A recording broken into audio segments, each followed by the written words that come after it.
మన దేవాది దేవుడు ఏకైక రక్షకుడయున్న యేసుక్రీస్తు ప్రభువారి నామమునకు మాత్రమే చెల్లును గాక.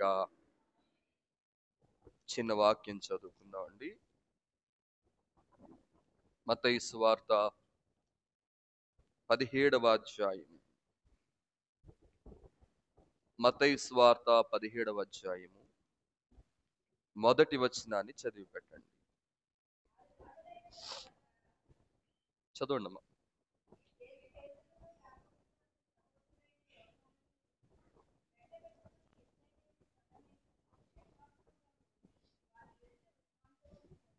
చిన్ని ప్రార్థన చేసుకుందాం. సర్వశక్తి అందరికీ మన్నా తండ్రి,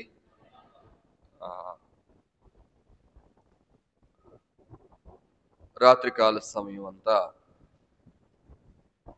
దేవుడు సుఖనిద్రను కలుగు చేసి మరలా మరో ప్రత్యేకమైన దినమందు ఆయన సన్నిధిలో మనల్ని ప్రవేశపెట్టినందులకై నేను ప్రభువుని ఎంతగానో స్తుతిస్తూ ఉన్నాను. ఈ పూట మన వాక్య ధ్యానం కొరకై మరి ఒక పర్యాయం నేను మత్తయి సువార్త 17వ అధ్యాయము మొదటి వచనాన్ని చదువుతున్నాను.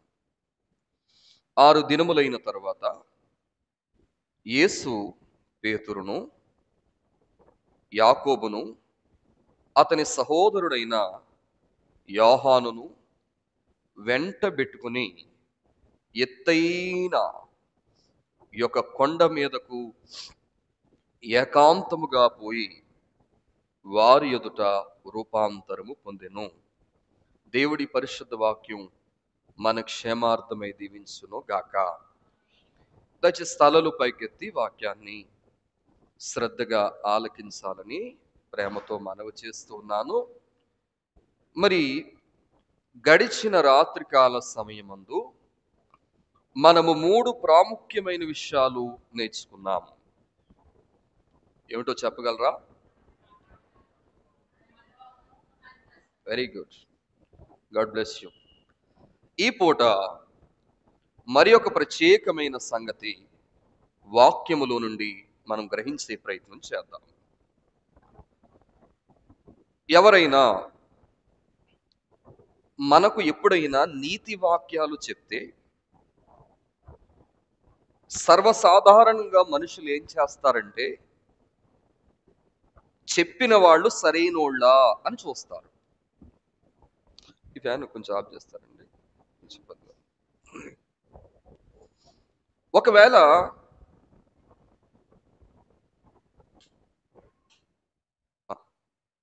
చెప్పేవాళ్ళు సరైనోళ్ళు కాదనుకోండి, పాటించే మీరు కూడా దాన్ని సీరియస్గా తీసుకోరు. లోకంలో ఒక సామెత ఉంది, మంచి సామెత అది. యథా రాజా తథా ప్రజ. రాజు ఎలాగుంటాడో ప్రజలు అలాగుంటారు, రాజు ఎలాగుంటాడో పరిపాలన అలాగుంటుంది అని అర్థం. ఇక్కడికి వస్తే సేవకుడు ఎలాగుంటాడో సంఘము అలాగుంటుంది. యేసుక్రీస్తు ప్రభువారు తన శిష్యులైన వారిని ఎప్పుడూ కూడా పెట్టుకునే తిరిగేవారు. అయితే ఆయన ఒక ప్రార్థన సమయములో మాత్రమే ఒంటరిగా వెళ్ళి ప్రార్థనలో గడిపేవారు. ఎప్పుడూ కూడా శిష్యులను వెంట పెట్టుకుని తిరిగిన ప్రభువు ఒక ప్రార్థన సమయంలో మాత్రమే వాళ్ళని కట్ చేసేవారు, ఆఫ్ చేసేవారు, వాళ్ళని తీసుకెళ్లేవారు కాదు. 2 సందర్భాలలో ఆయన తనతో పాటు ప్రార్థన స్థలానికి శిష్యులను తీసుకువెళ్ళిన వాక్యం బైబిల్లో చూస్తున్నాం. ఒకటి ఇప్పుడు నేను చదివించిన 17వ అధ్యాయంలోను, 2 గెత్సెమనే తోటలో. ఈ 2 పర్యాయాలలోనే కూడా తన శిష్యులను తీసుకెళ్లారు. నేను ఇందాకో మాట అన్నాను, ఇంతకీ చెప్పిన వాళ్ళు చేస్తున్నారో లేదో సంఘం చూస్తుంది, జనం చూస్తారు, ప్రజలు గమనిస్తారు. యేసుక్రీస్తు ప్రభువారు గొప్ప ప్రార్థనాపరుడు. ఆయన ప్రార్థన గురించి అనేక సూత్రములు, అనేక జాగ్రత్తలు, అనేక విధానాలు సంఘానికి నేర్పారు. ఆ క్రమములో భాగంగా ఎప్పుడూ తన వెంట తీసుకువెళ్ళని యేసు ప్రభు, ఇదిగో ఇప్పుడు నేను చదివించిన ఈ 17వ అధ్యాయంలో మొదటిసారి కూడా శిష్యులను కూడా తీసుకెళ్లారు. ఆలోచించండి.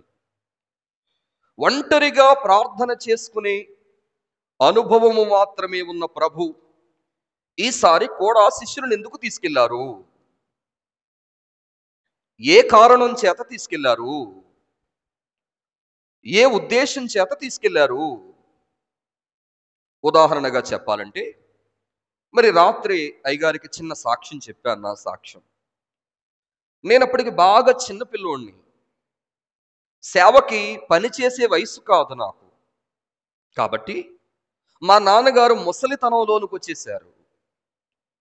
ఇప్పుడు ఆయన వీక్ అయితే, సిక్ అయితే, ఒకవేళ కాయిలా పడితే నిలబడి వాక్యం చెప్పేవారు లేరు సంఘంలో. అందుకు మా నాన్నగారు ఏం చేశారంటే, మా నాన్నగారు చేసిన మంచి పని ఏంటంటే, మా అక్కకి పరికిని అంటారు, మరి దాన్ని సరిగ్గా వస్త్రాన్ని ఏమంటారు నాకు తెలియదు, పైన టాప్ వేసుకుని కింద గౌన్లా ఉంటుంది, అట్లాంటి ఒకలాంటి వస్త్రం వేసుకుని తిరిగే చాలా చిన్న వయసులోనే మరి మా అక్కని కూడా తిప్పుకునేవారు. బాగా గమనించండి, కూడా తిప్పుకునేవారు. ఈ కూడా తిప్పుకుని ఆయన ఎలా పాడుతున్నారు, ఎలా ప్రార్థిస్తున్నారు, ఎలా కన్నీరు కారుస్తున్నారు, ఎలా వాక్యం చెప్తున్నారు, ఇవన్నీ ఆల్మోస్ట్ తను నేర్చుకుంది. నేర్చుకున్న వెంటనే ఉపయోగపడలేదు, కానీ తనకి మా నాన్నగారు కొన్నేళ్లకు సిక్ అయ్యాక నేర్చుకున్నదంతా ఆ కాలంలో ఉపయోగపడింది అన్నమాట. ఇప్పుడు మీరు చెప్పండి, ఆడపిల్లని ఎందుకు కూడా తీసుకెళ్ళాలి అంటే ఏం చెప్తాం? ఎందుకు తీసుకెళ్లారో ఇప్పుడు నాకు అర్థమవుతుంది.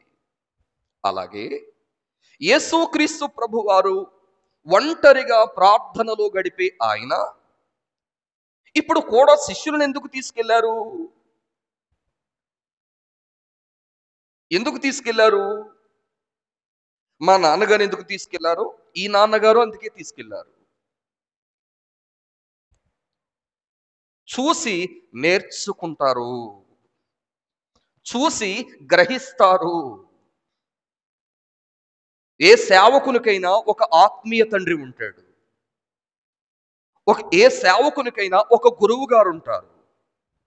భక్తి గాని, బోధ గాని, నడక గాని, ప్రవర్తన గాని వారి నుండి చాలా వరకు నేర్చుకుంటాం.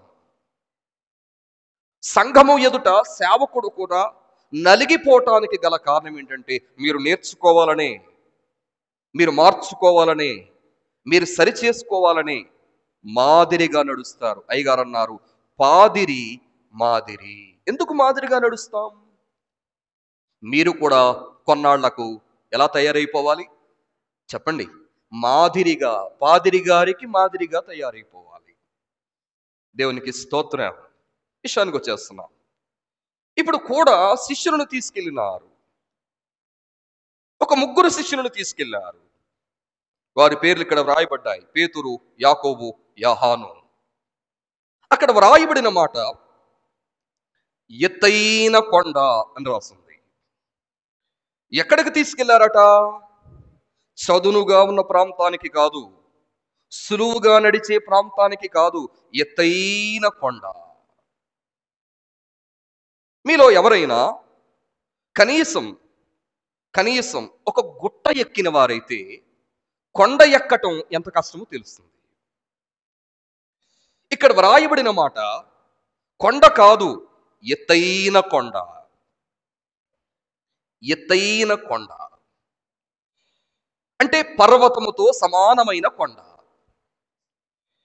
ఈ ఎత్తైన కొండ మీదకి తీసుకెళ్లారట. ఎవరూ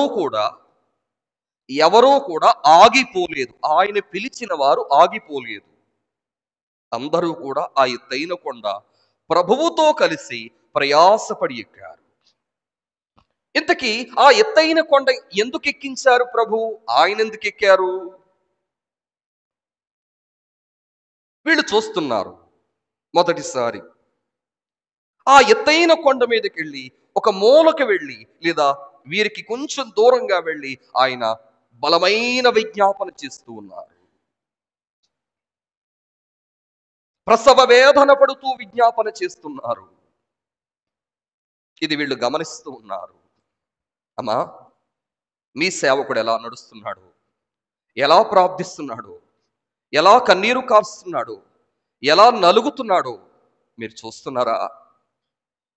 యేసుక్రీస్తు ప్రభువారు కూడా ఎలాగు తన విజ్ఞాపన ప్రార్థనలో నలుగుతున్నాడు. పేతురు, యాకోబు, యోహానులు ఏం చేశారు చెప్పండి? చూశారు. వారు చూసిన కొద్దిసేపటికి వారు ఎన్నడూ తమ జీవితములో వినని కనని అనుభవాలను వారు ద ఫస్ట్ టైం చూడటం జరిగింది. నేనంటాను వారు ఒకవేళ వెళ్ళకపోతే ఆ అనుభవంలోకి వచ్చేవారు కాదు. ఆ కొండ ఎక్కకపోతే ఆ అనుభవంలోకి వచ్చిండేవారు కాదు. వారు ప్రభు మాట ప్రకారం చెయ్యకపోతే ఆ అనుభవంలోకి వచ్చిండేవారు కాదు. వారు వెళ్ళారు, మాట విన్నారు, కొండ ఎక్కారు గనుక వారు ఆ అనుభవాలన్నీ సంపాదించుకున్నారు. వాళ్ళ లైఫ్లో ఎప్పుడూ చూడని అనుభవాలు చూశారు. ద ఫస్ట్ టైం, మొదటిసారి. ఏంటి చూశారు? ఎలాంటి అనుభవాలు చూచారు? ఎలాంటి సంగతులు చూచారు? ఈ అధ్యాయం దాటి వెళ్ళొద్దు. మనం ఇక్కడి నుంచి చాలా లోతైన విషయాలు నేర్చుకునే ప్రయత్నం చేద్దాం. దేవునికి స్తోత్రం. బలో యేసు మహారాజుకి, రాజుల రాజుకి, ప్రభుల ప్రభులకి. గమనించండి, ఏమిటి ఆ అనుభవాలు? ఒక 5 అనుభవాలు చూపిస్తాను. వాళ్ళు ఎన్నడూ వినని, చూడని, అనుభవించని అనుభవాలు. ఈ వాక్యములో నుండి, ఈ అధ్యాయంలో నుండి చూసే ప్రయత్నం చేద్దాం. దయచేసి బైబిల్ ఉన్నవారు ఇప్పుడు చూసి చదివి నాకు సాయం చేయాల్సిందిగా మీ అందరినీ ప్రేమతో నేను కోరుతూ ఉన్నాను. దేవుని నామానికి మహిమ కలుగును గాక. చదువుదాం 2వ వచనం నుండి. ఆయన ముఖము సూర్యుని వలెను, ఆయన వస్త్రములు వెలుగు వలె తెల్లని వాయెను. వాళ్ళు చూసిన మొదటి అనుభవం అండి. ఇంతకాలము చూచిన ప్రభువు, ఇన్నేళ్ల నుండి చూచిన ప్రభువు, ఇన్నేళ్ల నుండి కలిసి తిరిగిన ప్రభువు ఇప్పుడు వారికి ఎలా కనబడుతున్నాడంటే చాలా ప్రత్యేకంగా కనబడుతున్నాడు. ఆయన ముఖము ఎలాగూ కనబడిందట? సూర్యునిలాగా. ఆయన వస్త్రములు ఎలా కనబడ్డాయట? వెలుగులాగా. ముఖమేమో సూర్యునిలాగా, వస్త్రములేమో వెలుగులాగా కనబడ్డాయట. వాళ్ళ లైఫ్లో యేసు ప్రభుని వారు అలా చూడలేదు. మొదటిసారి ప్రభువుని అసలైన మహిమతో చూశారు. అసలైన మహిమ అనండి, అసలైన మహిమతో చూచారు.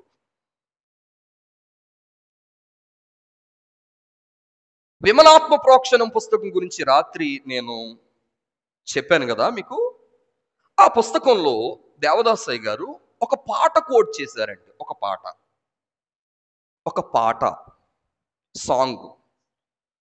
అది అయ్యగారు రాసిన పాట కాదు, మరి ఎవరో భక్తులు రాసిన పాట. ఆ పాట పేరు పరిశుద్ధాత్మను గోరుము అనే పాట. నేను ఆ పుస్తకం చదువుతున్నప్పుడు అయ్యగారు వేరే పాట గురించి కోట్ చేశారంటే ఆ పాటలో ఏం సబ్జెక్ట్ ఉందో అని నేను ఆ పాట తీశాను. ఆ పాట తీసి చూడగా ఒక చరణము చదివి లేదా పాడి లేదా చదివి ఆశ్చర్యపోయాను నేను. నేను పాస్టర్ గారి అబ్బాయిని. చిన్నప్పటి నుంచి సేవకులను చూచాను, చాలా ప్రసంగాలు విన్నాను. కానీ మొదటిసారి ఆ పాటలో చరణం చూసి ఆశ్చర్యమైపోయింది నాకు హృదయం. ఏం రాశారు అందులో? రెండే మాటలు చెప్తా, రెండే. పరిశుద్ధాత్మ లేనిదే యేసు ప్రభుని నెరగుట కాదది. పరిశుద్ధాత్మ లేనిది యేసు ప్రభుని తెరగుట కాదది. పరిశుద్ధాత్మ లేకపోతేనట యేసు ప్రభువుని తెలుసుకున్నట్టు కాదట. ఇదేం చిత్రం?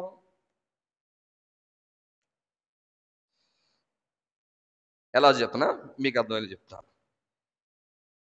నన్ను ఎవరైనా అడిగితే, అయ్యగారు మీకు తెలుసా? తెలుసు. బాగా తెలుసా? తెలియదు. పూర్తిగా తెలుసా? తెలియదు. లోతుగా తెలుసా? తెలియదు. మరి తెలుసా? తెలుసండి, తెలుసు. లోతుగా కానీ పూర్తిగా కానీ చెప్పండి. తెలియదు నాకు. మరి తెలుసా? తెలుసు. మాట్లాడుతున్నా. అన్యులకు తెలుసా యేసు ప్రభు? మాట్లాడాలి మీరు గట్టిగా. నీకు తెలుసా? చెప్పండి అమ్మా. ఇంక తెలుసు. దయ్యాలకు తెలుసా? మాట్లాడట్లేదు మీరు.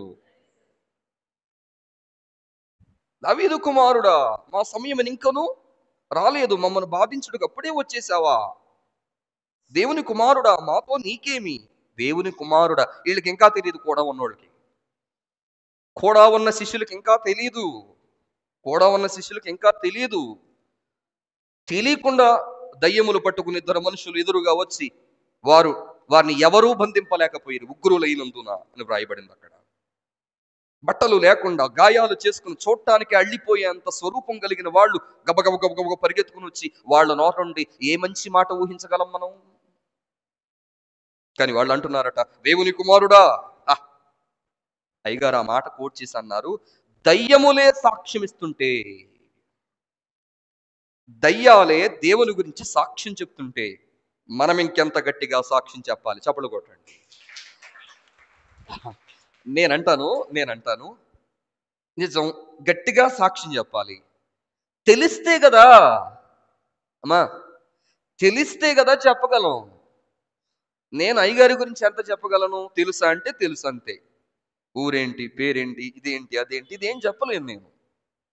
నేను తెలుసుకునే పెద్ద ప్రయత్నం కూడా చేయలా. నేను కూడా మీకు చెప్పే మాట ఏంటంటే, యేసు ప్రభు నీకు తెలుసా? నీకు తెలుసు. దయ్యానికి తెలుసా? తెలుసు. అన్యులకు తెలుసా? తెలుసు.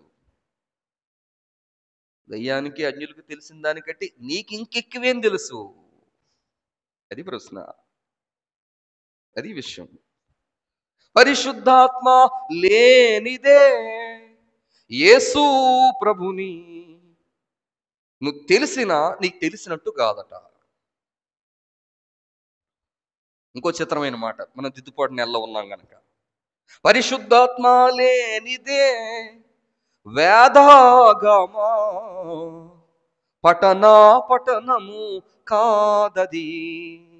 వేదాగమా పఠనము కాదది.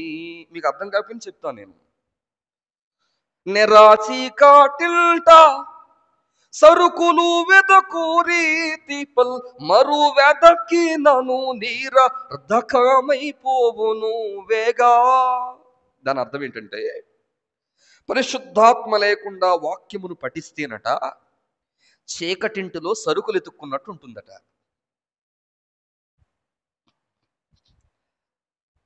ఆ పాట నాకు అర్థమయ్యాక చాలా దిగులు వచ్చేసింది నాకు సరిగ్గా తెలిసాడా ఆయన? నాకు అర్థమవుతుందా దేవుని వాక్యం? అయ్యగారు చెప్పిన మాట, పరిశుద్ధాత్మ సహాయము లేకుండా యేసు ప్రభు వారి గురించి నీకు పూర్తిగా అర్థమవటం కానీ, పరిశుద్ధాత్మ సహాయం లేకుండా వాక్యమును లోతుగా అర్థం చేసుకోవటం కానీ మనకు రాదట. అందుకే ఆరాధన పుస్తకంలో అయ్యగారు మన చేత ఏం చెప్పించారు?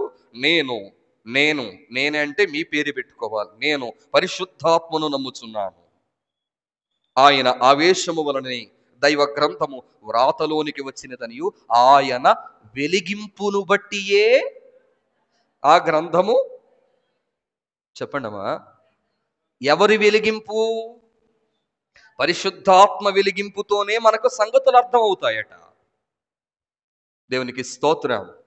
బలో యేసు మహారాజుకి, రాజుల రాజుకి, ప్రభుల ప్రభునికి. అప్పుడు మీరు అందరూ కలిసి చెప్పండి, పరిశుద్ధాత్మ సంఘం పొందటం ఎంత అవసరం? ఎంత అవసరం? ఎంత అవసరం? అయ్యగారు చెప్పించారు బాప్తిస్మ క్రమంలో, నీళ్ల బాప్తిసం ఎంత అవసరమో ఆత్మ బాప్తిసం అంతే అవసరం. నీళ్ల బాప్తిసం మీరు ఎంత అవసరమని పొందారో ఆత్మ బాప్తిసం కూడా అంతే అవసరం నాకు అని పొందాలట. అది సంఘానికి అర్థం కావాలి. ఎందుకు? నువ్వు పరిశుద్ధాత్మ లేకపోతే సంగతి నీకేమవ్వదు, పూర్తిగా అర్థం కాదు. బహుశా నేను అనుకుంటున్నా, మార్టిన్ లూథర్ గారిని ప్రేరేపించిన పరిశుద్ధాత్ముని యొక్క ప్రేరణ మూలంగానే అంత ప్రక్షాళన జరిగింది సంఘం. అప్పుడు అసలైన వాక్యం అందింది సంఘానికి. అప్పుడు అసలు సిసలైన బోధకులు బయలుదేరారు సంఘములో నుండి. నేను ముందుకెళ్తున్నాను. ఇదంతా ఎందుకు చెప్పుకొచ్చానంటే, వారు ఇంతకుముందు చూచినటువంటి ప్రభువు వేరు, ఇప్పుడు చూచిన ప్రభువు వేరండి. ఇప్పుడు ఆయన ముఖము ఎలా మారిపోయిందట? చెప్పండి, ఆయన ముఖం ఎలా మారిపోయిందట? సూర్యుని వలెను. ఆయన బట్టలు ఎలా మారిపోయాయట? వెలుగు వలెను మారిపోయాయట. ఇది మొదటి అనుభవం అండి. దేవునికి స్తోత్రం. రెండవ అనుభవంలోనికి వెళ్దాం. రెండవ అనుభవం ఏమిటి? వారు చూసిన రెండవ అనుభవం ఏమిటి? 3వ వచనం. ఇదిగో మోషేయు ఏలియాయు వారికి కనబడి ఆయనతో మాటలాడుచుండిరి. దేవునికి స్తోత్రం. ఎవరండమ్మా? మోషేయు ఏలియాయు కనబడ్డారట. వీరు ఎవరు? వీరిక్కడికి ఎందుకు వచ్చారు? వీరిక్కడికి రావటానికి గల కారణం ఏంటి? అయ్యగారి బోధలో నుండి మీకు ఈ సంగతి చెప్పే ప్రయత్నం చేస్తాను. చూడండి, నా వైపు చూడాల. ఇప్పుడు ఒక అద్దం తీసుకుని మనం అద్దం తీసుకుని ఒక ఎత్తైన కొండ ముందు ఈ అద్దం పెడితే ఆ ఎత్తైన కొండ ఇందులో కనబడిపోతుంది. మళ్ళీ చెప్పనా? ఎత్తైన కొండ ముందు అద్దం పెడితే అంత ఎత్తైన కొండ ఈ అద్దంలో పడిపోద్ది. అంటే కొండ ఇంతే ఉందని అర్థమా? మాట్లాడలేదు మీరు. కొండ ఇంతే ఉంది అని అర్థమా? కాదు. మరి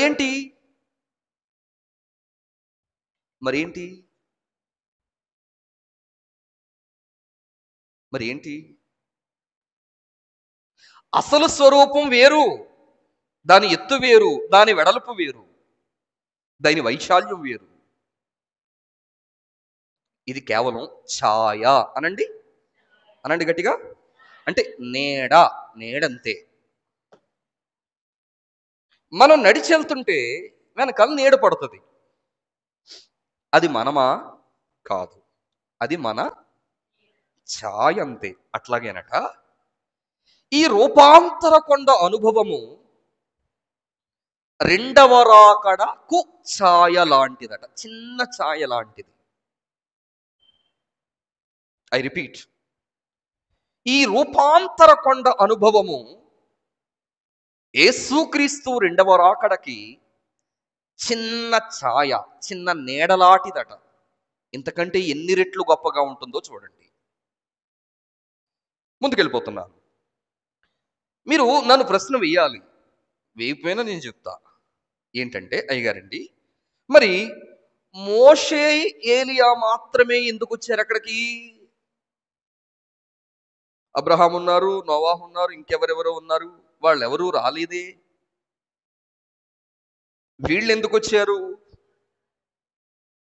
వీళ్ళు మాత్రమే ఎందుకు వచ్చారు అని మీరు అడిగితే దానికి సమాధానం నాతో కలిసి చెప్పండి. మోషే చనిపోయారు. చెప్పండి. ఆ చనిపోయి చనిపోయి పరమునకు తీసుకెళ్ళబడ్డారు. ఇప్పుడు ఆయన ఏ వరుసలో ఉన్నాడంటే చనిపోయి పరమునకు కొనిపోబడిన వాళ్ళ వరస. ఎవరు? మోషే గారు. రెండవ ఆయన ఏలియా. ఆయన శరీరంతోనే వెళ్ళిపోయారు. శరీరంతోనే, చావులేదు ఆయనకి. ఈయనే వరుస అంటే కొందరు పోనీ మనమేనుకుందాం, ప్రభు రాకడ నేను వాక్యం చెప్తుండగానే వచ్చేస్తే బ్రతికి ఉన్న మనము సిద్ధపడితే బ్రతికి ఉన్నట్టే ఎగిరి వెళ్ళిపోతాం. ఇది సజీవుల వరస. దీని గురించి భక్తులు ఏం చెప్పారంటే మృతులైన వారి పక్షంగానేమో మోషే గారు వచ్చారట. బ్రతికి వెళ్ళిపోయిన వారి పక్షంగానేమో, గట్టిగా చెప్పాలి, ఏలియా వచ్చారట. మీకు అర్థం అవ్వాలి మరి. అబ్రహాం ఉండగా, నోవాహు ఉండగా, ఇంకా ఎందరో భక్తులు ఉండగా వీళ్ళిద్దరు మాత్రం ఎందుకు వచ్చారంటే మృతులైన భక్తుల పక్షంగానేమో మోషే, సజీవ భక్తుల పక్షంగానేమో ఏలియా వచ్చారు. రేపు రెండవ రాకడలో ఏం జరుగుతుంది? ఇదే జరుగుతుంది. మనకు ముందు వెళ్ళిపోయిన పితరులు అప్పటి కాలంలో బ్రతికి ఉన్నటువంటి సజీవులు, వీళ్ళిద్దరూ రెండవ రాకడలో కనబడతారు.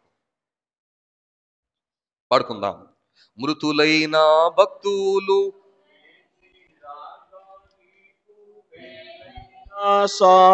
ఆలోచించండి. మీకు అర్థమైపోయింది మోషే ఎందుకు వచ్చారో, ఏలియా ఎందుకు వచ్చారు మీకు అర్థమైంది. మోషే ఎందుకు వచ్చారు? నేను మృతులైన భక్తుల పక్షంగా రిప్రజెంటేటివ్ని అని వచ్చారట ఆయన. ఏలియా ఎందుకు వచ్చారు చెప్పండి? సజీవుల పక్షంగా ఆయన వచ్చారు. నేను అడుగుతున్నా మిమ్మల్ని, వాళ్ళు మోషే అని ఈయన ఏలియా అని వాళ్ళకి ఎలా తెలుసు?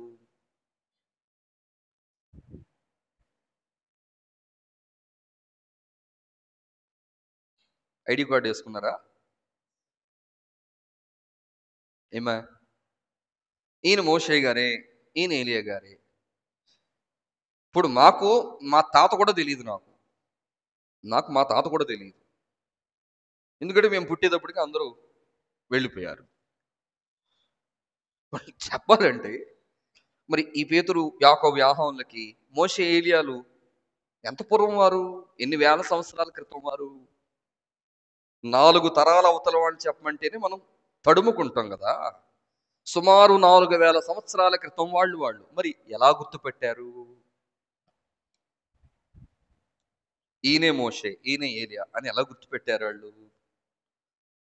దీనికి ఎంత అద్భుతమైన జవాబు చెప్పారంట అయ్య గారు. ప్రకటన గ్రంథంలో మాట ఉంది, తీయొద్దు, నాతో కలిసి చెప్పండి చాలు. వాని క్రియలు అనండి, నాతో కలిసి అనండి. వాని వెంట వస్తాయట, లేదా వెళ్ళును. ఉందా మాట? ఈ మాట కోట్ చేసి అయ్యగారు అన్నారు, మోషే వెనకాల 10 తెగుళ్ళు వచ్చేస్తున్నాయట. 10 తెగుళ్ళు వెనకాల వస్తున్నాయట. 10 తెగుళ్ళు. ఏలియా వెనకాల అగ్ని వర్షం వస్తుందట. మోషే వెనకాలేమో 10 తెగుళ్ళు. ఎవరు? మోషేయే. అగ్ని వర్షం ఎవరు? అగ్ని ప్రవక్త ఎవరు? ఏలియాయే. వెంట వచ్చుచున్న క్రియను బట్టి వాళ్ళు ఈయన మోషే, ఈయన ఏలియాను గుర్తుపట్టారట. ఇది అయ్యగారి యొక్క వ్యాఖ్యానం. ఈ పాయింట్ గురించే బయట సేవకుడు చెప్తుంటే నేను విన్నాను. ఆయన ఏం చెప్పారంటే, ప్రభు వాళ్ళని మోషే, ఏలియా అని ప్రస్తావిస్తూ మాట్లాడారు. అందుకే ఎవరు మోషేయో ఎవరు ఏలియో వాళ్ళకి అర్థమైంది అన్నారు ఇంకో బోధకుడు. కానీ వాక్యానికి సరిపోయే మాట ఏదంటే వాని క్రియలు వాని వెంట వెళ్తాయి గనక మోషే వెనక మోషే క్రియలు, ఏలియా వెంట ఏలియా క్రియలు. క్రియను బట్టి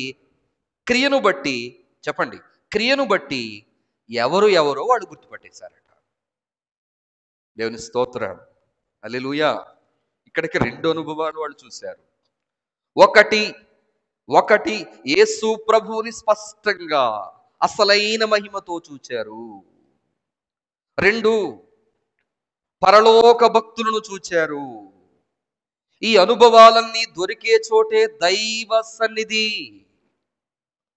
ప్రభువు కనబడతారు, పరిశుద్ధులు కూడా కనబడతారు. ప్రభువు పరిశుద్ధులు కనబడే చోటే చెప్పండి దైవ సన్నిధి. మోషే ఏలియాలు కనబడ్డారట. యేసు ప్రభువు యొక్క అసలైన మహిమ కూడా కనబడిందట. ముందుకెళదాం. ఇంకేం కనబడ్డాయి వాళ్ళకి? ఇంకేం కనబడ్డాయి అంటే 5వ వచనంకి వెళదాం. అతడు ఇంకను మాటలాడుచుండగా ప్రకాశమానమైన మేఘము వారిని కమ్ముకుందట. చాలండి, ఇది 3వ అనుభవం అండి. వారు మాట్లాడుతుండగానే ఏమొచ్చేసిందట? ప్రకాశమానమైన మేఘం వచ్చేసిందట. మీరు సమాధానం చెప్పాలి. నేను ప్రశ్న వేస్తాను, మరి నేనేం మాట్లాడుతున్నానని అనిపిస్తుంది. మీరు అందరూ చెప్తే సంతోషిస్తాను. నేనేస్తా ప్రశ్న. బైబిల్ గ్రంథములో మేఘము ఎప్పుడెప్పుడు వచ్చింది, లేదా ఎవరు వచ్చినప్పుడు వచ్చింది మేఘం?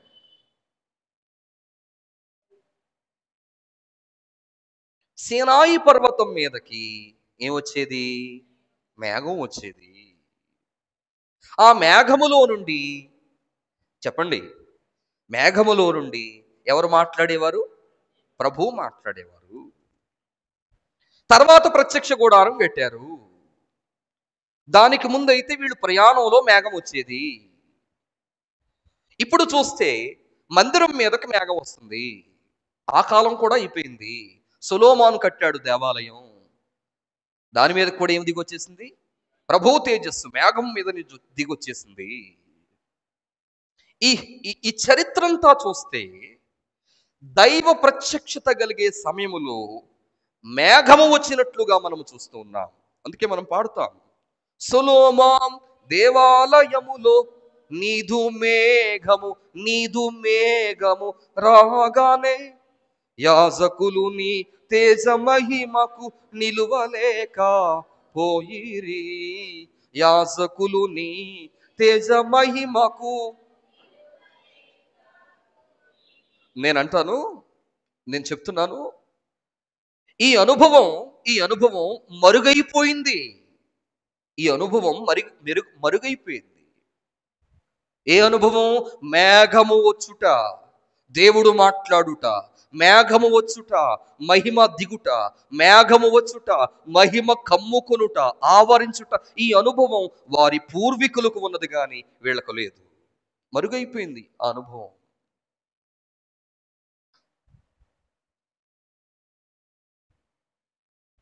అపార్థంగా అనుకోవద్దు. పూర్వం నా చిన్నతనంలో సేవకులు ఉదయం బియ్యానికి వండుకోవటానికి బియ్యం కూడా ఇంట్లో ఉండేవి కావు. చూస్తే పిల్లలు ఉండేవారు, చిన్న చిన్న పిల్లలు. ఆ రాత్రి సేవకుడు మోకాళ్ళేసి ప్రార్థన చేసేవాడు, ప్రభువా నేనైతే ఉంటాను, పిల్లలు ఉండలేరు కదా. ఇశ్రాయేలును అరణ్యంలో పోషించినవాడా, ఏలియాను అరణ్యములో పోషించినవాడా, నన్ను నా బిడ్డల్ని పోషించయ్యా అని ప్రార్థన చేసేవారు. మా ఇంట్లో కూడా జరిగింది అట్లా. కుటుంబ ప్రార్థన జరిగేది మా ఇంట్లో. కుటుంబ ప్రార్థన ఉన్నవారిని బట్టి నేను సంతోషిస్తున్నాను, లేని వారి మాట వినాలి. మరి కుటుంబ ప్రార్థన చేయలేని వాళ్ళు ఈ మాట వినాలి. మరి మా నాన్నగారు, నేను, మా చిన్నక్క, మా పెద్దక్క, మా అమ్మగారు, మొత్తం 5గురు కుటుంబ ప్రార్థన ఖచ్చితంగా చేయాల్సిందే, ఎంత అలసిపోయి వచ్చినా. అప్పటికి మందిరం కడుతున్నారు కాకినాడలో. అది మొత్తం 6 సెంట్ల స్థలం. కాకినాడ లాంటి మహాపట్నంలో స్థలం కొనడం చాలా పెద్ద టాస్క్, మందిరం కట్టడం ఇంకా చాలా పెద్ద టాస్క్. 6 సెంట్ల స్థలం అది. మందిరం కడుతున్నారు. విశ్వాసులు బహు బలవంతులు కాదు, బహు బీదవారే.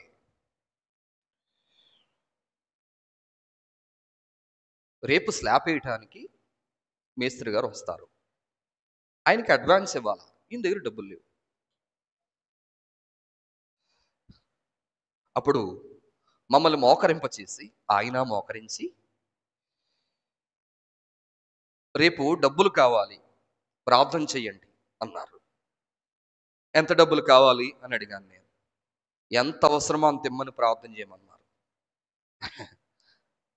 నేను 5 నిమిషాల్లో ప్రార్థన ముగించేసి పెద్ద ప్రార్థన పరును కదా, మరి నేను 5 నిమిషాల్లోనే అయిపోయింది నా ప్రార్థన.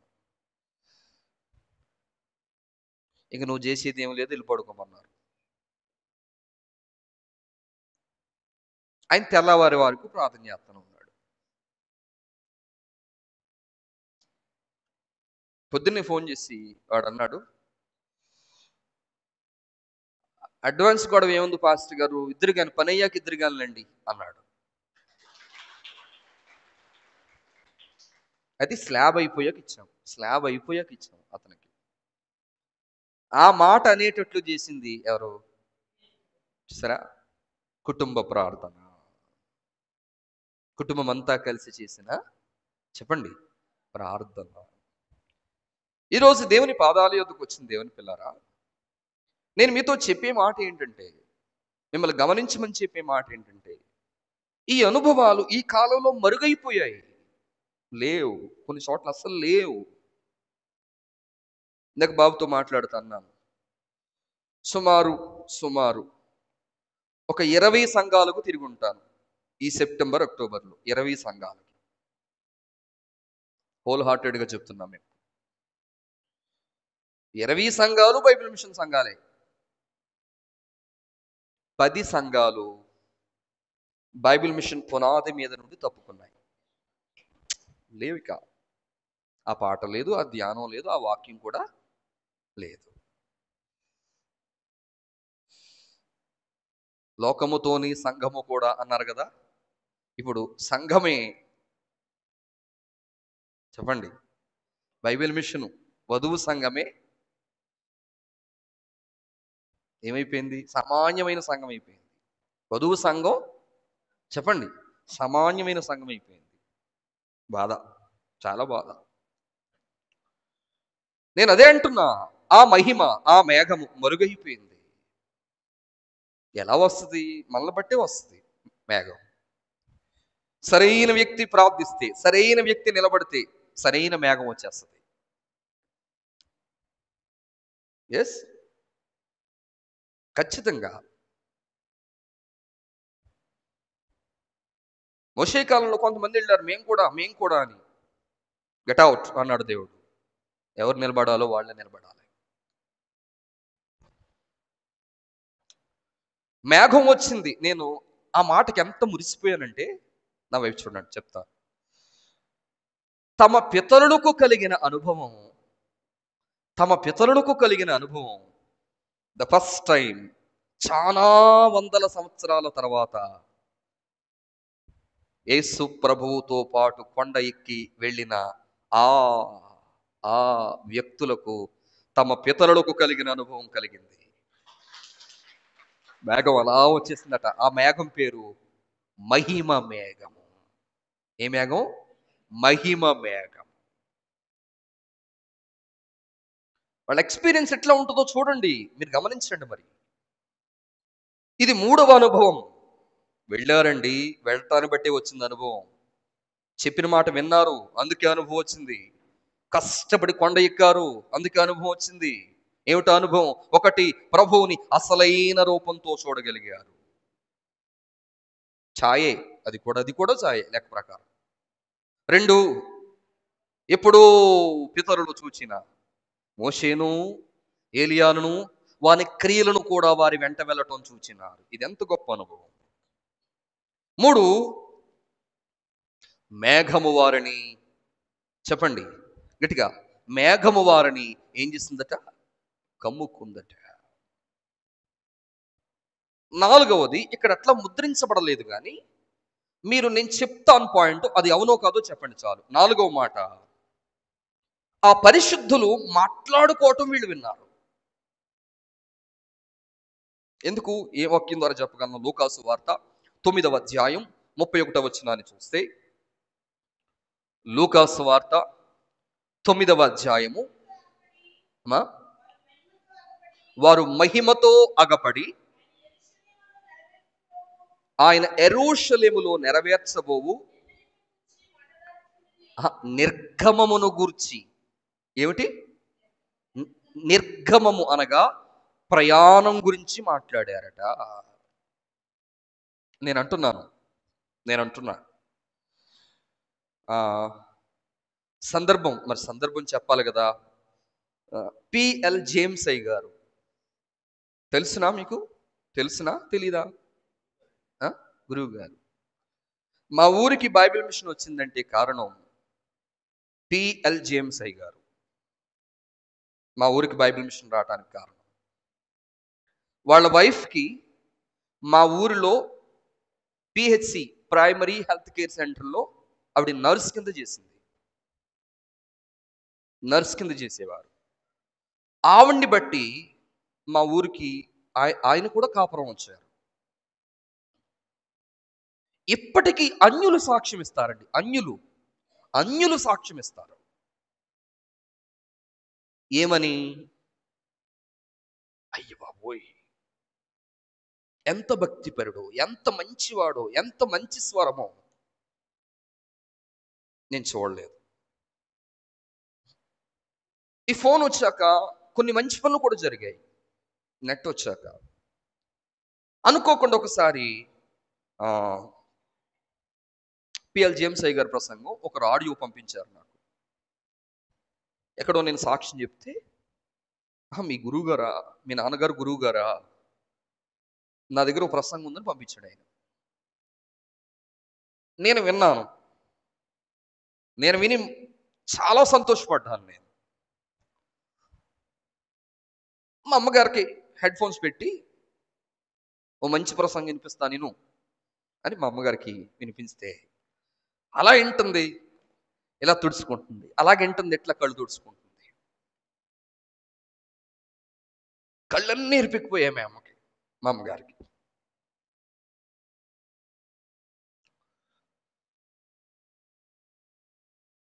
ఆవిడ చెప్తూ అన్నారు, ఈరోజు మనం ఎలా ఉన్నామంటే, దేవుడు, దైవజనుడు పిఎల్ జేమ్స్ అయ్య గారు అని చెప్పి ఏడ్చేసింది ఆవిడ. ఈ మాట ఎందుకు చెప్పానంటే, చూడండి, మీరు అందరూ ఒకసారి గమనించండి. మనలను బలపరిచిన వారు, మన పితరులను బలపరిచిన వారి స్పర్శ, వారి వినికిడి మనకి వినబడితే హృదయం ఎంత మైమర్చిపోద్దండి.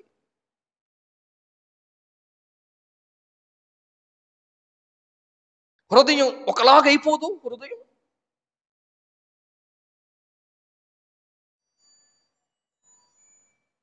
ఎప్పుడో మోషే, ఎప్పుడో ఏలియా, 4000 సంవత్సరాలు అయిపోయింది. వాళ్ళు చెప్పటమే, మన పితరులు ఇలాగట అలాగట అని చెప్పటమే తప్ప వారి ఆనవాళ్ళేమీ లేవు. కానీ వారు ప్రభువుతో మాట్లాడుతుంటే వాళ్ళు విన్నారట. నా కొళ్ళు జలదరిస్తున్న అనుభవం మీతో చెప్తుంటే, మరి 4000 సంవత్సరాల క్రితం మరుగైపోయిన లేదా కనుమరుగైపోయిన భక్తుల యొక్క మాట 4000 ఏళ్ల తర్వాత వినబడుతుందంటే, వారు వింటున్నారంటే ఎంత గొప్ప కార్యం అండి. ఎంత గొప్ప అనుభవం అండి. నేను అదే చెప్తున్నా. అయ్యగారు అదే చెప్పారు, అయ్యగారు అదే నేర్పించారు. దావీదు గారు వస్తారు, యేసేపు గారు వస్తారు, యోహాను గారు వస్తారు మన గదిలోకి. ఎప్పటి భక్తులు వారు? ఈనాటి భక్తుల వారు వస్తారు, మాట్లాడుతారు. ఎంత మైమరిచిపోతాం మనం.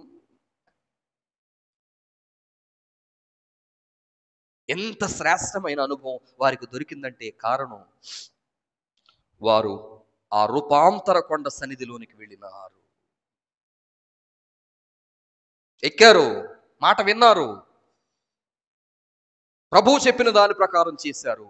కనుక వారు మొదట ఆయనను సరిగ్గా చూశారు, సరిగ్గా మొదటిసారి చూశారు. పరిశుద్ధులను చూచారు, పరలోక పరిశుద్ధులు వారు చూశారు. మూడు, ఏం చూశారు? ఏం చూశారడమ్మా? మేఘమును చూచారు.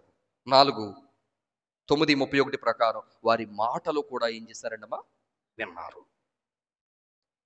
ఇప్పుడు 5వదిగా, ఆఖరిగా వారు చూసిన, వారు గమనించిన మరి ఒక అనుభవం ఏమిటయ్యా అంటే, ముందుకెళ్దాం. 5వ వచనం.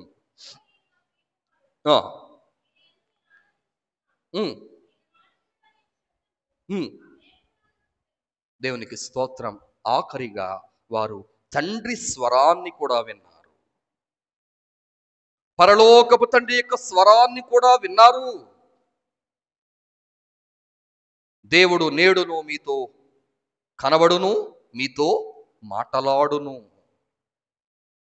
తన పితరులతో మాట్లాడిన పరలోకపు తండ్రి ఇప్పుడు ఆ కొండ మీద తండ్రి స్వరం కూడా వారు ఏం చేశారంటే విన్నారు.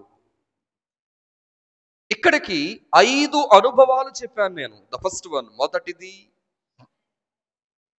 ప్రభువు మహిమను చూచారు. రెండవది పరిశుద్ధులను చూచారు.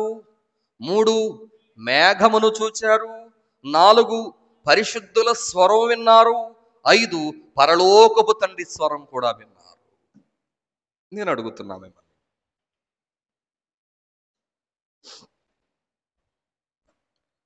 మిగిలిన 8 మందికి ఈ అనుభవాలు ఉన్నాయా? మాట్లాడాలి మరి మీరు. ఉన్నాయా? నేను రాత్రి ఏం చెప్పాను? సన్నిధి అంటే ఏంటని చెప్పాను రాత్ర. సన్నిధి అంటే ఆయన సమీపముగా, దగ్గరగా, ఎదురుగా, ఆయన సమక్షములో, బై నియర్ దగ్గరగా. ఇప్పుడు లెక్క ప్రకారం ఈ ముగ్గురు ఎక్కడున్నట్టు చెప్పాలి, మరి స్వరమితి చెప్పాలి. మిగిలిన 8 మంది ఎక్కడ లేనట్టు? 8 మంది కాదు, 9 మంది. నేను గెస్మనే తోట ప్రకారం చెప్పేస్తున్నాను. ఎక్కడున్నారు వాళ్ళు? ఈ ముగ్గురు సన్నిధిలో ఉన్నారు, ఆ 9 మంది సన్నిధిలో లేరు. చెప్పండి, ఉన్నవారికే అనుభవం కలిగింది? చెప్పండి, నేను వేలు చూపించగానే చెప్పేయాల. 1, 2, 3, 4 విన్నారు. 5 తండ్రి స్వరాన్ని కూడా. ఈ 5 అనుభవాల మూట వారికి దొరకటానికి గల కారణం, వారు సన్నిధిలో ఉన్నారు. మిగతా 9 మందికి ఈ అనుభవం లేకపోవటానికి కారణం, వారు సన్నిధిలో లేరు. నేను అడుగుతున్నా, మరి మీరు ఎంతమంది సన్నిధి చేస్తున్నారు? మీరెంతమంది నిత్య సన్నిధి చేస్తున్నారు? మీరెంతమంది వార సన్నిధి చేస్తున్నారు? గమనించండి. సన్నిధి చేసేవారికి ఈ భాగ్యములు తప్పకుండా కలుగుతాయని నేను ప్రభు పేరట మనవి చేస్తున్నాను. బలో యేసు మహారాజుకి, రాజుల రాజుకి, ప్రభుల ప్రభునకి చిన్నచన్ను. క్రైస్తవ సంగమ గమనించండి.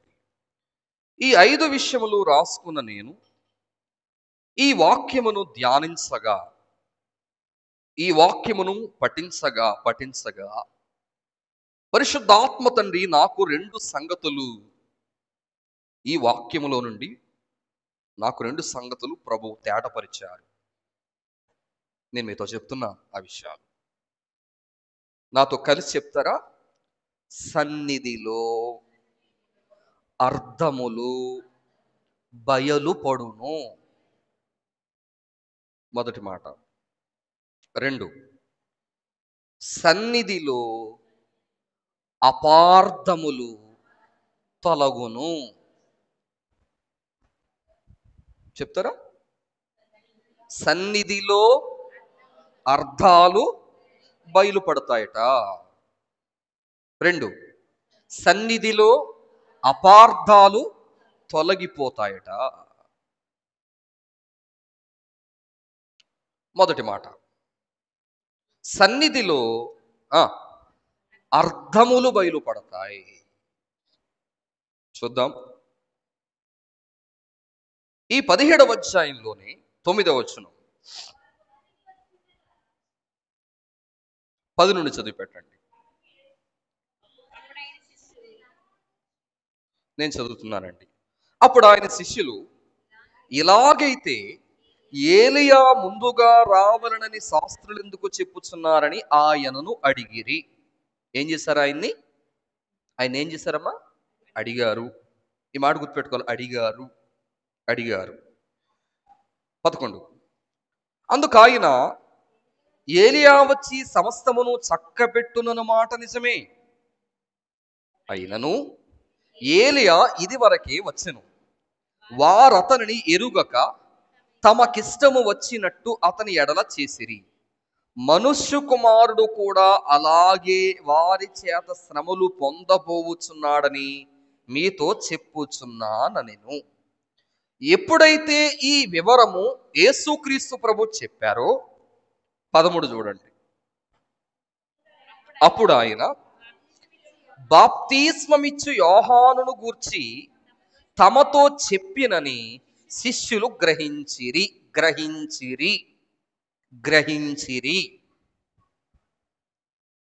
గ్రహించారట. తలపైకెత్తండి. యోహాను ఎవరో వారికి తెలియదు. యోహాను ఎవరో వారికి తెలియదు. ఈ తెలియనప్పుడు యేసు ప్రభువును అడగగా యేసు ప్రభు చెప్పారట, రాబోవు ఏలియా యోహానే అని చెప్పారట. అర్థమైందా? సో ఇంతవరకు వారికి యోహాను ఎవరో అర్థం కాలేదు. కానీ ఎప్పుడైతే ప్రభువుని అడిగి తెలుసుకున్నారో అప్పుడు వారికి అర్థం బయలుపడింది. ఆయనకి. దైవజనుడు ఏమన్నారు? తెలియని సంగతులు చెప్పండి. సూరమ్మని అడిగితే తెలుతాయా? శుభమ్మని అడిగితే తెలుతాయా? వాళ్ళకి నచ్చింది చెప్తారు, వాళ్ళకి అనుకున్నది చెప్తారు, వాళ్ళు గ్రహింపయి చెప్తారు. కానీ ప్రభువుని అడిగితే అసలైనది చెప్తారు. అందుకు అయ్యగారు ఏం చెప్పారు? తెలియని సంగతులు దేవుని అడిగి తెలుసుకోండి. అనగా ఈ వాక్యాన్ని బట్టి చూస్తే వాళ్ళకి ఆ రోజు వరకు యోహాను ఎవరో తెలియదు, కానీ ఈ రోజు తెలిసిపోయింది యోహాను ఎవరో. ఇది మొదటిది. సన్నిధిలో ఇంకేం బయలుపడతాయి? అపార్థములు తొలగిపోతాయి. దాని విషయం కూడా వద్దాం, ముందుకెళదాం. ఇప్పుడు కొంచెం ముందుకెళ్తాం. 4వ వచనం చదివి పెట్టండి. అప్పుడు పేతురయ్య గారు అంటున్నారట, ప్రభువా ఇది బాగుంది, మంచిదని ఎందుకన్నారు?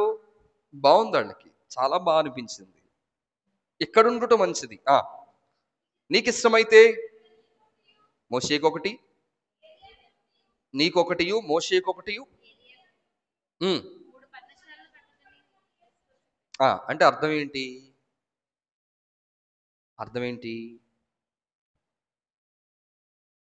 అర్థం ఏంటండి? మాట్లాడాలి. మిమ్మల్ని ఇందులో ఫిక్స్ చేసేస్తాం. మిమ్మల్ని ఇందులో ఫిక్స్ చేసేస్తాం. నిన్ను వారితో సమానం చేసేస్తాం. ఎవరితో చెప్పండి? ఎవరితో? గట్టిగా చెప్పాలి. చిన్న దర్శనం. మా నాన్నగారు సేవ చేసే కాలంలో ఒక ఆవిడకి దర్శనం వచ్చిందట. విస్తరి వేసి అయ్యగారికి భోజనం పెట్టినట్టు. విస్తరి తెలుసుగా? విస్తరి. అట్లా భోజనం పెడితే 3 రోజుల వరుసగా వచ్చిందట ఆ దర్శనం. ఈవిడేమో కంచంలో పడుతుంది, ఆవిడకేమో విస్తర్లో వేసినట్టుగా దర్శనం వచ్చింది. అంటే దేవుడు విస్తర్లో పెట్టమంటున్నాడు అనమాట అని ఆవిడ అనుకుని కంచం తీసేసి విస్తర్లో పెట్టడం ప్రారంభించింది. మీరు ఆలోచించాలి మరి. నిన్న కంచంలో పెట్టి రోజు విస్తర్లో పెట్టామనుకోండి, మాట్లాడాలి. బాగుంటుందా? నేను కాదులే, ఎవరికైనా బాగుంటుందా? పోనీ అలా కాదు. ఈరోజు విస్తర్లో పెట్టి రేపు కంచంలో పెట్టాము, చెప్పాలి. బాగుంటుందా? Yes, absolutely correct. నేను అంటున్నాను ఆవిడికి ఎంతవరకు అర్థమైందంటే విస్తర కనబడింది కాబట్టి విస్తరే, అరిటాక్ కనబడితే అరిటాకులో వచ్చి పెడుతుంది ఆవిడ. విస్తర కనుక విస్తరే. అప్పుడు నాన్నగారు కొంచెం మనసు చివుకుమందట. అంటది కదా ఎవరికైనా, సాధారణం కదా. కానీ అడగరు. మనసుకు గాయం కలిగిన గమ్మును అడిగేరు, అడగల. చెయ్యి కడిగేసిన తర్వాత చెప్పిందట, అయ్యగారండి నాకు దర్శనం వచ్చిందండి అయ్యగారండి, మీకు విస్తర్లో పెట్టి పెట్టాలని, అందుకే విస్తర్లో పెట్టుకోవచ్చు. అయ్య బాబు, దాని అర్థం అది కాదమ్మా, దాని అర్థం అది కాదు అని మా నాన్నగారు వారు చెప్పారట. నాన్నగారు అని ఒక 2-3 సార్లు కంటే ఎక్కువ ప్రస్తావిస్తుంది ఏమనుకోవద్దు. కారణం నా పునాది చాలా చిన్నది. నేను మొన్న సేవలోకి వచ్చాను. మరి అనుభవం చెప్పాలంటే భక్తుడి పేరు చెప్పకుండా ఎట్లా చెప్తాను? అది మాత్రం మీరు మెన్షన్ చేసుకోవాలి. అయ్యగారి పేరు కూడా ప్రస్తావించడానికి గల కారణం అదే. అనుభవం చెప్పాలంటే ఎవరి దగ్గర అనుభవం జరిగిందో చెప్పకుండా ఎట్లా చెప్తాం? అంతేగాని అయ్యగారిని హెచ్చించినట్టు కాదు, ప్రభువుని తగ్గించినట్టు కాదు. ఎప్పటికెప్పటికీ ప్రభువే హెచ్చించబడతారు. అయ్యగారిని గుర్తు తెచ్చుకుంటాం. నీతిమంతుని జ్ఞాపకం చేసుకునుట అదనమాట ఆశీర్వాదం. వాక్యం మిస్ కాకూడదు మనం. ఇప్పుడు నాన్నగారు ఆవిడకి చెప్పారట, అమ్మా విస్తర్లు ఎట్టమంటే విస్తర్లు ఎట్టమని కాదు, అరిటాకులో పెట్టు అట్లా కాదమ్మా. దాని అర్థం ఏంటంటే తినేసిన తర్వాత ఈ విస్తరి ఇంకొకరికి పెడతామా? పెట్టంగా. కాబట్టి ఇంకొక విస్తరే పెడతాం, అంటే కొత్తదే పెడతాం. కాబట్టి నిన్ను ప్రభు ఏం చెప్తున్నారంటే అందరూ తినేదానిలో కాక ఆయనకు ప్రత్యేకంగా పెట్టని ప్రభుజీతో చెప్పారు. అదమ్మదన భావం అని చెప్పారట. అప్పుడు కొట్టుకెళ్ళి కొత్త కంచం కొనుక్కొని వచ్చి అరమరలో పెట్టి, ఇది అయ్యగారిది, కోటానికి వస్తారు, సువార్తకు వస్తారు, ఎప్పుడైనా ఈ దారి మీదకి వస్తే ఈ కంచంలోనే పెట్టాలి, నేను సచ్చిన బతికిని ఈ కంచంలోనే పెట్టండి, ఈ కంచం ఎవరికి వాడొద్దని చెప్పిందట. నేనేమంటున్నానంటే అర్థం కాకపోతే అట్లాగే ఉంటాయి. మరి సంగతి అర్థం కాకపోతే అంత విధంగానే ఉంటాయి మరి. కాబట్టి మనకి కొన్ని అర్థం కావాలి, కొన్ని అపార్థాలు తొలగిపోవాలి. అర్థాలు బయలుపడాలంటే దైవ సన్నిధి, దేవుణ్ణి అడిగి తెలుసుకోమన్నారు అయ్యగారు. అపార్థములు తొలగిపోవాలన్నా దైవ సన్నిధి. ఎలా చూద్దాం. ఏంటి వీళ్ళు చేసుకున్న అపార్థం అంటే, నిన్ను కలిపేస్తాం, మోషేను కలిపేస్తాం, ఏలియాను కలిపేస్తాం. అంటే ప్రభువుని వాళ్ళు ఏమీ ప్రత్యేకించలేదు. ప్రభువుని వారు ఏం చేయలేదు, ప్రత్యేకించలేదు. అప్పుడు పరలోకమందున తండ్రి పూనుకున్నట, అతడు ఇంకను మాటలాడుచుండగా ఉమ్. ఇదిగో ఈయన నా ప్రియ కుమారుడు, ఈయన యందు నేను ఆనందించుచున్నాను, ఈయన మాట వినుడని. ఇప్పుడు యేసు ప్రభు వారిని గురించిన అపార్థము వారిలో నుండి ఏమైపోయింది? తొలగిపోయింది. యోహాను గురించిన అర్థము బయలుపడింది. యేసు ప్రభువారిని గురించిన అపార్థం ఏమైపోయింది? తొలగిపోయింది. ఇదంతా జరిగిన చోటు దైవ సాన్నిధ్యము. దైవ సాన్నిధ్యము. రాత్రి సాక్ష్యంలో చెప్తూ అన్నాను, నేను అల్లరి చిల్లరగా తిరుగుతున్నప్పుడు షర్ట్ లేకుండా ఉన్నట్టుగా ఒక ఆవిడకి దర్శనం వచ్చిందట. అది నా స్థితి. నేను భక్తిగా ఉన్నప్పుడు తెల్లటి వస్త్రాలతో దగదగలాడుతున్నట్టు కనిపించిందట. అది మళ్ళా నా స్థితి. దేవుడు బయలుపరుస్తారు, దేవుడు చూపిస్తారు, తప్పక బయలుపరుస్తారు అని మీ అందరికీ నేను మనవి చేస్తున్నాను. ఈ అద్భుతాలన్నీ, ఈ అనుభవాలన్నీ దొరికే ఏకైక చోటు, చెప్పండి స్వరమెత్తి, దైవ సన్నిధి. దేవుని స్తోత్రం. నీ సన్నిధి నిలుపో నాలో, నీ సన్నిధి నిలుపో, నీ ఎఫ్రాయిము మన్యాములో యేసు ప్రభువు తన శిష్యులతో యేసు ప్రభువుతో శిష్యులతోను మాట్లాడినాయి మర్మమిదే. మాట్లాడినాయి మర్మమిదే. చాలు చాలు చాలు. ఆ చరణం అర్థం ఏంటో చెప్పగలరా మీరు? మీలో ఎవరైనా? బహుశా అయ్యగారు చెప్పే ఉంటారు అని అనుకుంటున్నాను నేను ఖచ్చితంగా. ఏంటి ఆ చరణం? నా వైపు చూడాలా, నా వైపు చూస్తూ మాట ఆలకించాలి. ఎఫ్రాయిము మన్యం అంటే కూడా రూపాంతర కొండ సమీపమే. ఎఫ్రాయిము మన్యము దగ్గరట యేసు ప్రభు తన శిష్యులతో మాట్లాడారట. ఏమని? పేతురుతో మాట్లాడారట. అయ్యగారు చెప్పిన మాట ఏమని? అయ్యగారు మాటను అనుసరించే ఆనాటి భక్తులు చరణం కట్టారు. ఏమని? నువ్వు కొత్త కొత్త గుడారాలేమీ వెయ్యక్కర్లేదు,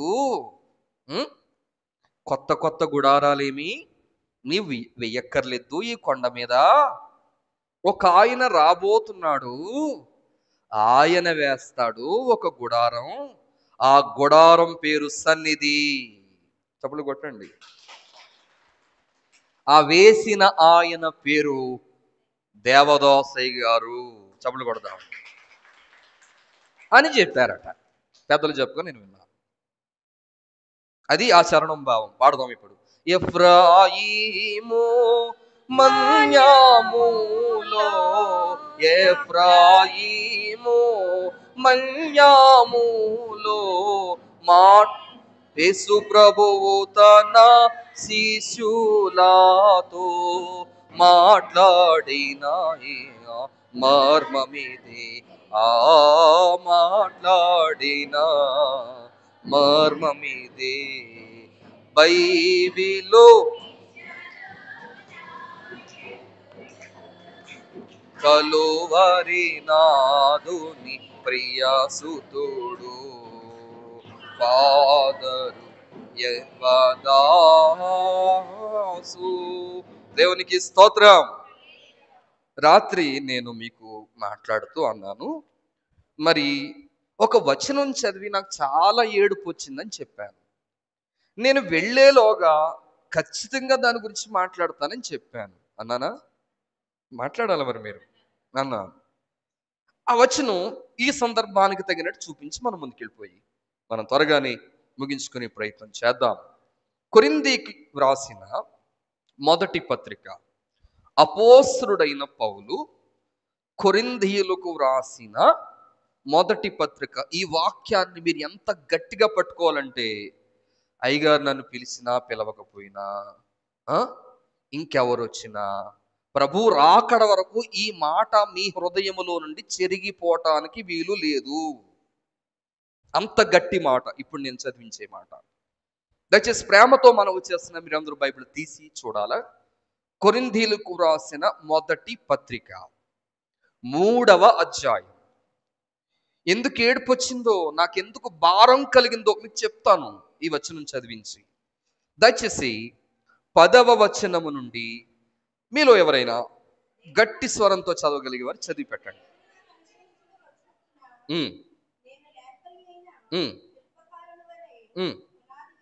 ఈ మాట చెప్తుంది పౌలయ్య గారు సంఘానికి చెప్తున్నారు. చదివి పెట్టండి. ఆయన పునాది వేశాడట. నా వైపు చూడండి, నా వైపు చూడాల. మా ఊరిలో బైబిల్ మిషన్ పునాది వేసింది జేమ్స్ అయ్య గారు. వేసిన పునాది మీద సంఘాలను కట్టింది మా నాన్నగారు. బైబిల్ మిషన్ అనే పునాది వేసింది దైవజనుడు. దాని మీద కడుతున్న సేవంతా కడుతున్నది మేము, లేదా మా తరం, మా ముందు తరం. ఆ పునాది పేరు ఏంటట? గట్టిగా చెప్పాలి. ఆ పునాది పేరు ఏంటి? అక్కడ ఉంది, 11వ వచనంలో ఉంది.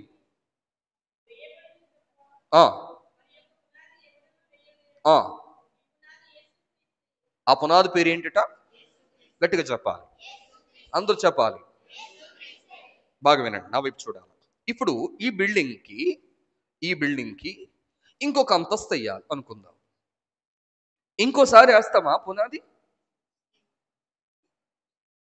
ఏమి సార్ వేస్తాం? పురుషులు చెప్పాలా, వేస్తామా? దీని మీద ఇంకొక 2 అంతస్తులు వేసిన పునాది అదే. పునాది మారదు, కట్టుబడి మారుతుంది తప్ప పునాది మారదు. అలా సంఘానికి పునాది ఎవరట? యేసుక్రీస్తు. మన పునాది పేరు బైబిల్ మిషను. ఇది మన పునాది. ఎవరు కట్టినా, ఎంత కట్టినా, ఎంత ఎత్తు కట్టినా, ఎంత వైశాల్యంలో కట్టినా, ఏ పునాది మీద? యేసుక్రీస్తు, బైబిల్ మిషను అనే ఈ పునాది మీదే. యేసుక్రీస్తు అనే ఒక్క మాటే అనేస్తున్నాను, ఎందుకంటే యేసుక్రీస్తు ప్రభువారి అంతరంగములో ఉన్నదే బైబిల్ మిషను. కనుక ఆయన మీద కట్టబడితే మిషను, బైబిల్ మిషన్ మీద కట్టబడిన పునాది.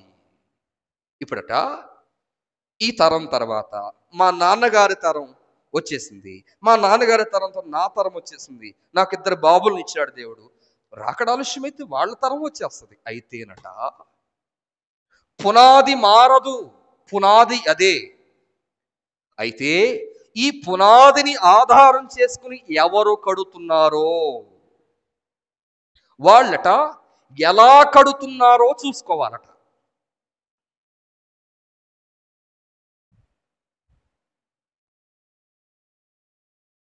గెంతే పాటలు, ఎగిరే పాటలు, హోరు హోరు హోరు హోరు అనిపించే విధానాలు, ఇది బైబిల్ మిషన్ తానం కాదు.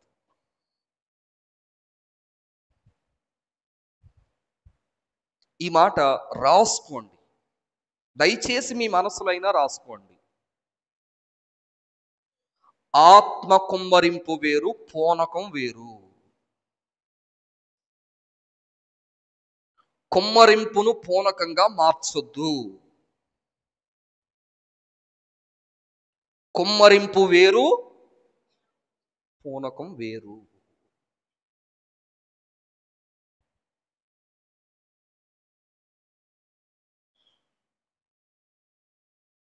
మన ఆర్కెస్ట్రా సహోదరులు, మా సంఘంలో ఆర్కెస్ట్రా 8 ఏళ్ల నుంచి ఆడిని మార్చలేదు. దేవుడు దర్శనంలో చూపించాడు. ఒక్కొక్కడు పిలిచినోడు పరిచర్యకు ఇబ్బంది కలిగించే పనులు చేస్తున్నారు కొంతమంది వాయించడానికి వచ్చేవాళ్ళు. యవన కుమార్తెల విషయంలో ఇట్లా చాలా బాధ కలిగి ఓ రాత్రి ఏడ్చి ప్రార్థన చేశాను. మంచి ప్రొఫెషనల్స్ కూడా నాకు అక్కర్లేదు ప్రభువా, ఆత్మీయత కలిగిన వాళ్ళు పంపించండి, ఆత్మీయంగా ఉండేవాళ్ళని, ఆత్మీయంగా వాయించేవాళ్ళని పంపించండి అని ప్రార్థన చేసుకున్నాను. ఒక 2 చూపించారు ప్రభు నాకు. వాళ్ళని 8 ఏళ్ల నుంచి వాడుతున్నాను. వాళ్ళు మన మిషన్ కాదు, వాళ్ళు పెంతుకొస్తు సహవాసానికి చెందిన వాళ్ళు. వాళ్ళు నాతో చెప్పిన సాక్ష్యం అండి. ఓ చోట వాయించడానికి వెళ్ళారట. మరి మీరు గమనించాలా, ముఖ్యంగా స్త్రీలు గమనించాలా. నా తల్లులైన మీకు చేతులెత్తి వేడుకుంటున్నా మిమ్మల్ని.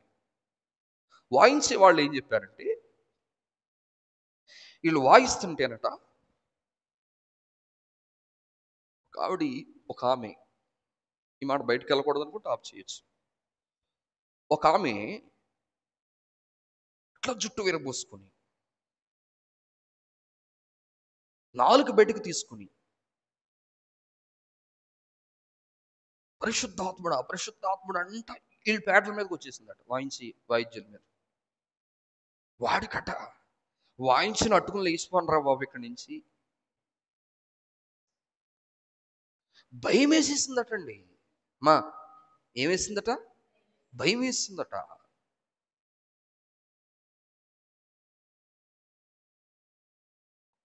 కళ్ళు ఇంత పెద్దవి చేసేసి, నాలుగింత పొడుగు తీసేసి, ఒంటి మీద వస్త్రం ఉందో లేదో కూడా గమనించుకోకుండా బాధపడి చెప్తున్నాను మరి నేను. చెప్పండి, మీరు చెప్పండి, దాన్ని కుమ్మరింపు అందామా, పూనకం అందామా?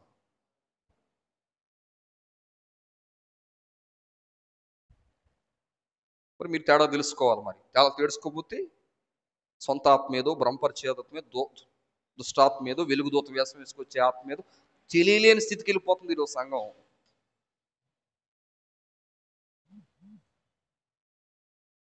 చూడండి, పరిస్థితి తగ్గట్టు.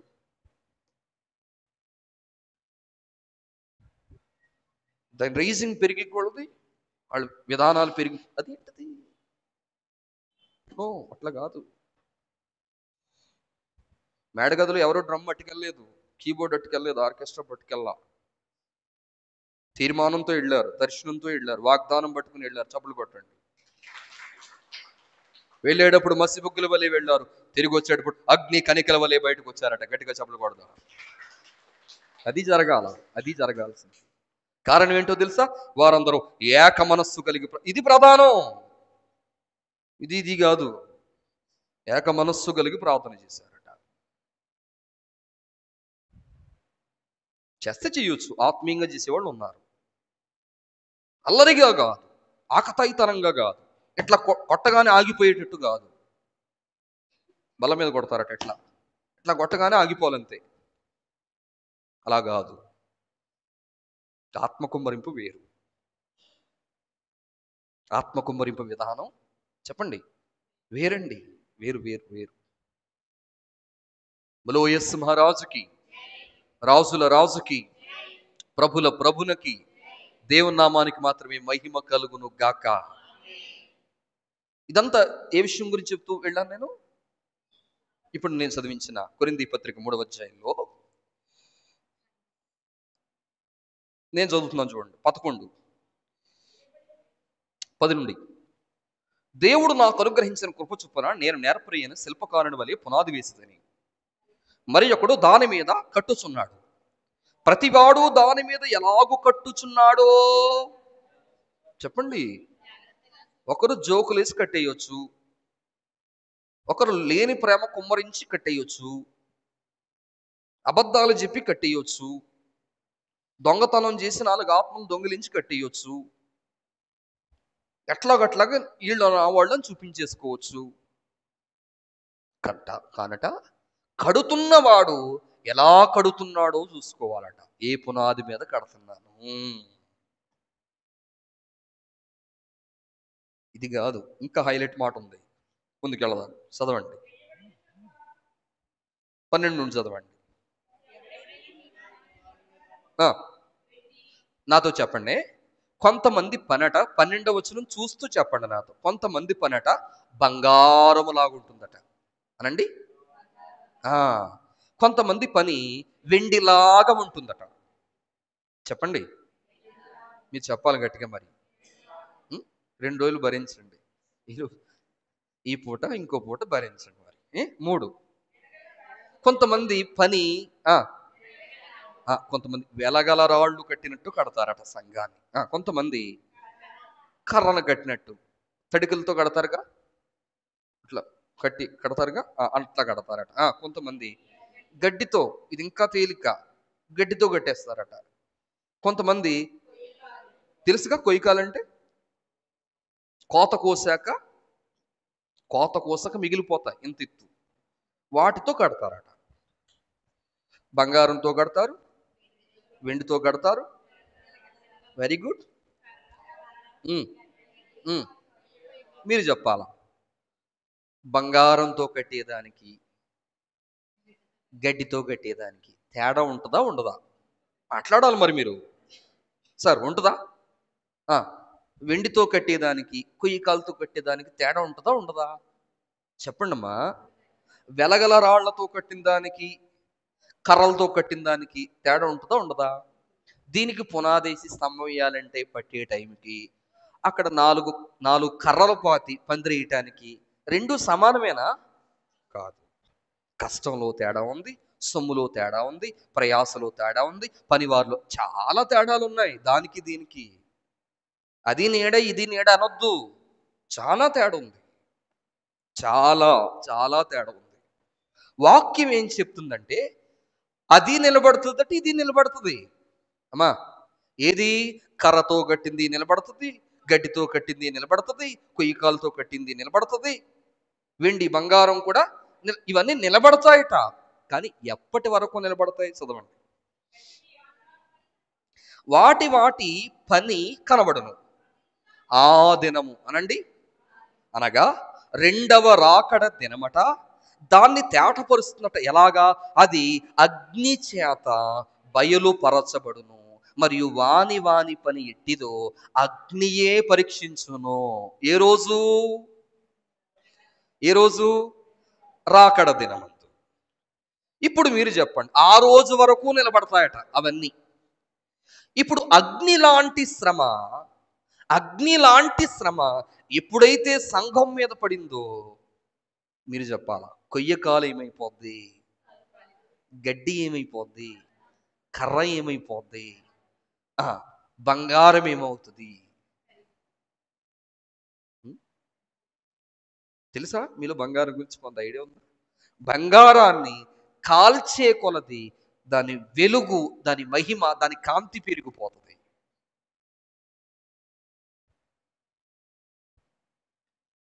కొయ్యకాలు ఏమైపోద్ది? బూడిదైపోద్ది. గడ్డి ఏమైపోద్ది? బూడిదైపోతాయి. కర్రలు ఏమైపోతాయి? బూడిదైపోతాయి. కానీ వెండి, వెలగల రాళ్ళు, బంగారు ఇవి మెరుగైపోతాయట. శ్రమలలో కాలి బూడిదైపోయే సంఘం, శ్రమలలో మెరుగుపరచబడిన సంఘం. మళ్ళీ చెప్తున్నా, శ్రమలలో కాలిపోయే సంఘం, శ్రమలలో మెరుగుపరచబడిన సంఘం. శ్రమ ఒక్కటే కానీ ఒక సంఘాన్నేమో మెరుగుపరిచింది, ఒక సంఘాన్నేమో బూడిదైపోయేటట్టు చేసింది. ఎందుకో తెలుసా? మన అయ్యగారు మనకి ఒక పునాది వేశారు. ఆ పునాది పేరు నేను పాడుతున్నా. శ్రమలుపకారం, శ్రమలే హారం, శ్రమలాత్మకు శృంగారం. శ్రమలుపకారం, శ్రమలే హారం, శ్రమలాత్మకు శృంగారం. శ్రమల వల్లనే సకల స్వనీతి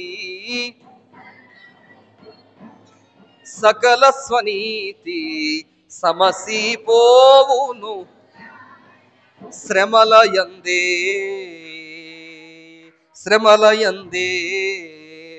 సంతోషించుము.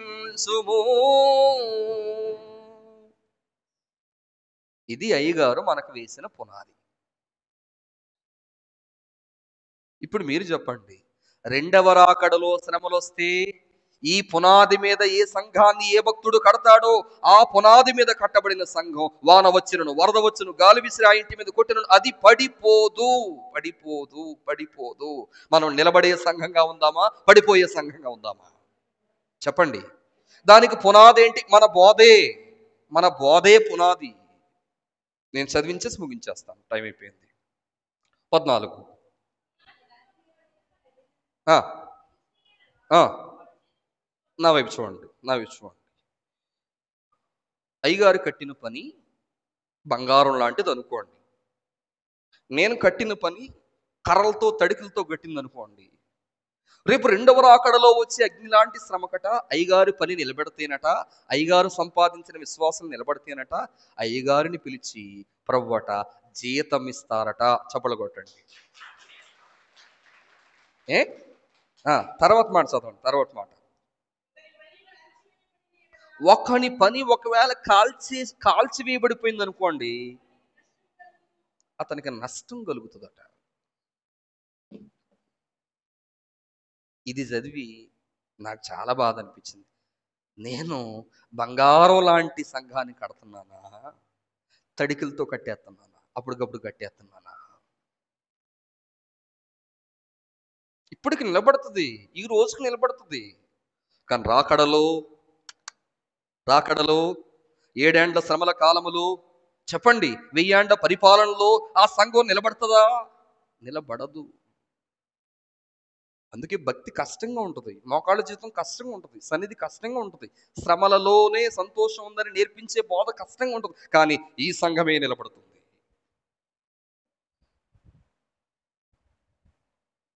ఈ విషయాన్ని మీరు అర్థం చేసుకోవాలని, ఈ విషయంలో సరైన దిద్దుబాటు మనకు రావాలని నేను మనసారా ఆశిస్తూ, సన్నిధిలో ఎలాంటి అంతస్తుందో, ఈ ఖచ్చితమైన బోధలో పెంచబడిన విషయంలో సంఘానికి ఎలాంటి అంతస్తు రేపు దొరుకుతుందో మీరందరూ వాక్యము చదివి గ్రహించి అటు ఇటు గాలికి కొట్టుకుపోయేవారుగా కాక, ఎలాంటి పరిస్థితులు వచ్చినా ఈ పునాది మీద నిలిచి ఉండగలిగే స్థిర విశ్వాసం, స్థిర భక్తి, స్థిర భక్తావేశం, సన్నిధి జీవితం, ప్రార్థన జీవితం, ఇవన్నీ ప్రభు మీకు దయచేయును గాక. దయగల ప్రభువా, విన్న వాక్యాన్ని ఫలింపు